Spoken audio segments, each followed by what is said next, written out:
पूर्व नक्सली है रुपेश, जिसने वीडियो जारी किया है और सरेंडर नक्सलियों को माओवाद संगठन ने गद्दार बताया था। जिसके बाद पूर्व नक्सली रुपेश ने वीडियो जारी करके कहा कि हम गद्दार नहीं हैं और फैसला मेरा नहीं बसवा राजू का भी था।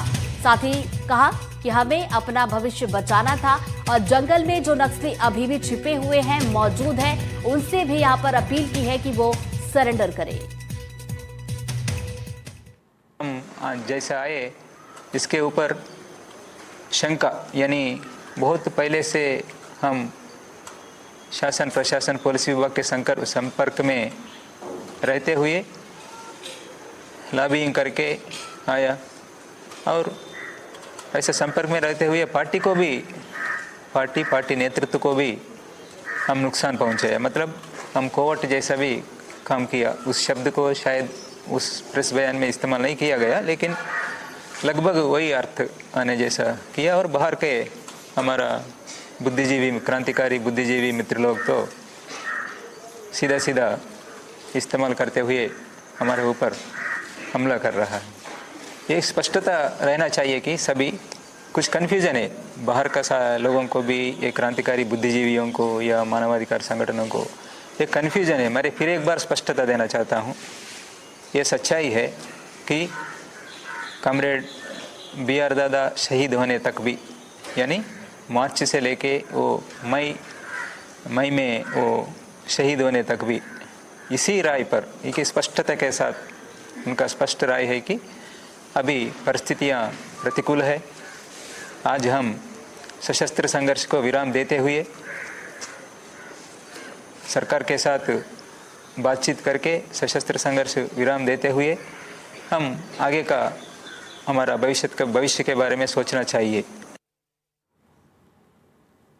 इधर पीएम मोदी का नक्सलवाद पर बयान। जी हां, माओवादी इलाकों में भी दीपक जले हैं और माओवाद ने बच्चों का भविष्य संकट में डाला।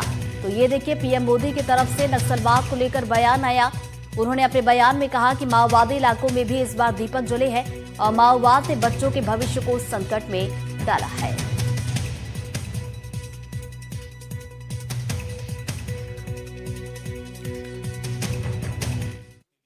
हमारे यहाँ के देशी श्वान ने अद्भुत साहस भी दिखाया है। पिछले वर्ष छत्तीसगढ़ के माओवाद से प्रभावित रहे क्षेत्र में गश्त के दौरान सीआरपीएफ के एक देशी श्वान ने 8 किलोग्राम विस्फोटक का पता लगाया था। बीएसएफ और सीआरपीएफ ने इस दिशा में जो प्रयास किए हैं, उसके लिए मैं उन्हें बधाई देता हूं। वहीं मन की बात में पीएम ने अंबिकापुर का जिक्र किया। अंबिकापुर में चल रहे गार्बेज कैफे का उन्होंने जिक्र किया। कैफे में प्लास्टिक वेस्ट लाने पर यहां पर खाना मिलता है। अंबिकापुर म्युनिसिपल कॉर्पोरेशन के प्रयासों की उनकी तरफ से तारीफ की गई है। तो प्लास्टिक कचरा लेकर जाने पर भरपेट खाना दिया जाता है। अगर कोई 1 किलो प्लास्टिक लेकर जाए तो उसे दोपहर या रात का खाना मिलता है। कोई आधा किलो प्लास्टिक लेकर जाए तो नाश्ता मिलता है। ये कैफे अंबिकापुर म्युनिसिपल कॉर्पोरेशन चलाता है।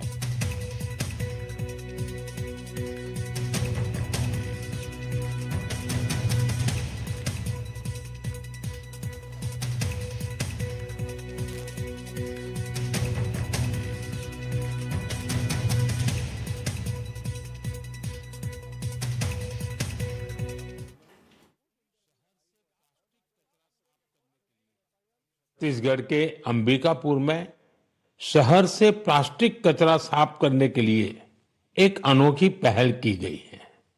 अंबिकापुर में गार्बेज कैफे चलाए जा रहे हैं। ये ऐसे कैफे हैं जहां प्लास्टिक कचरा लेकर जाने पर भरपेट खाना खिलाया जाता है। अगर कोई व्यक्ति 1 किलो प्लास्टिक लेकर जाए, उसे दोपहर या रात का खाना मिलता है, और कोई आधा किलो प्लास्टिक ले जाए तो नाश्ता मिल जाता है। ये कैफे अंबिकापुर म्युनिसिपल कॉर्पोरेशन चलाता है। छत्तीसगढ़ के अंबिकापुर में शहर से प्लास्टिक कचरा साफ। और तो देखिए, पीएम मोदी के मन की बात का आज कार्यक्रम था 127वां एपिसोड आज प्रसारित किया गया, जिसमें उन्होंने छत्तीसगढ़ के अंबिकापुर के गार्बेज कैफे का जिक्र किया। और चलिए इसी पर ज्यादा जानकारी लेंगे हमारे सहयोगी रोमी सिद्दीकी हमारे साथ जुड़ गए, सीधा उनका रुख करते। रूबी, देखिए पीएम मोदी ने आज अंबिकापुर के गार्बेज कैफे का जिक्र किया। जरा आपसे जानना चाहेंगे कि कब से ये कैफे चल रहा है और क्या कुछ सुविधा ये कैफे देता है। देखिए, तो बताना चाहूंगा कि यह गार्बेज कैफे 2019 से संचालित हो रहा है अंबिकापुर के बस स्टैंड में, जिसका मुख्य उद्देश्य है अंबिकापुर में वेस्टेज प्लास्टिक को कहीं न कहीं नियंत्रित करना है, जिसके कारण काफी लाभ भी पहुंचा। मैं इस वक्त उसी गार्बेज कैफे में आपको दिखाना चाहूंगा कि म्युनिसिपल कॉर्पोरेशन अंबिकापुर के द्वारा संचालित ये गार्बेज कैफे का दृश्य है, जहाँ पर वेस्टेज प्लास्टिक के बदले में यहाँ पे भोजन और नाश्ता दिया जाता है। यहाँ के प्रबंधक हैं विनोद पटेल, इनसे चर्चा करते हैं कि इस कैफे के खुलने से क्या लाभ हो रहा है आम लोगों को। क्या नाम आपका? जी, मेरा संचालक हूँ मैं विनोद पटेल, गार्बेज कैफे। विनोद भैया, कब से संचालित हो रहा है और क्या लाभ है इसका? देखिए, ये सन 2019 से संचालित हो रहा है और इसके लाभ तो बहुत है। जैसे पूरे शहर में जो कबाड़ी कचरा बीनने वाले लोग हैं, उनको बीन कर एकत्रित कर इससे शहर भी साफ रहता है। एकत्रित कर यहाँ पे सलारम सेंटर में कचरा को लाते हैं, वेस्टेज प्लास्टिक को, तो वहाँ पे वजन होता है। वजन के हिसाब से उनको टोकन दिया जाता है। जैसे कि वजन होने पे पता चलता है कि आधा किलो, तो आधा किलो का टोकन दिया जाता है। अगर 1 किलो का टोकन रहता है तो उनको 1 किलो का टोकन दिया, जिसमें आधा किलो के टोकन पे नाश्ता उपलब्ध कराया जाता है, 1 किलो टोकन पे खाना उपलब्ध कराया जाता है। किस टाइप का खाना होता है? जैसे कि देखिए, आधा किलो का टोकन अगर आता है तो उसमें हम लोग नाश्ता में समोसा, बड़ा, प्याजी, कचौड़ी, ये सब उपलब्ध कराते हैं। अगर 1 किलो का टोकन आता है, जैसे नगर निगम द्वारा हमको जो बताया गया है, उसमें 2 प्रकार की सब्जी, 4 रोटी, हाफ चावल, दाल, सलाद, अचार, ये सब उपलब्ध कराए जाते हैं। विनोद भाई, कैसा लोग महसूस करते हैं यहाँ का? देखिए, खाने के बाद तो लोग बहुत खुश होते हैं, क्योंकि खाने की क्वालिटी भी हमारी अच्छी रहती है।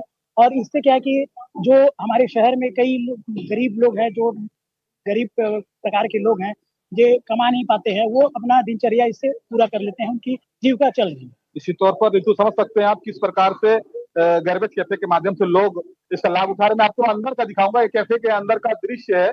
आप देख सकते हैं यहाँ पे बाकायदा सिस्टमेटिक और बेहतरीन तरीके से टेबल कुर्सी के साथ साथ यह भी संदेश देने का उद्देश्य है कि प्लास्टिक को किस प्रकार से नियंत्रित करें। हमारे साथ अंबिकापुर की जो मनीषा भगत भी यहीं पे है, इनसे भी हम चर्चा करते हैं कि इस गार्बेज कैफे का सीधे तौर पर क्या लाभ है और आगे क्या उद्देश्य रहेगा। गार्बेज कैफे का आज प्रधानमंत्री जी ने सीधे तौर पर नाम दिया, अंबिकापुर का पत्थर है, कैसे लगा? देखिए, बहुत खुशी का क्षण है कि मन की बात में 127वां एपिसोड में हमारे देश के प्रधानमंत्री जी ने तारीफ किया, अंबिकापुर शहर को नई पहचान और नई दिशा की ओर ले जाने वाली बात की बहुत ही अच्छी तारीफ की।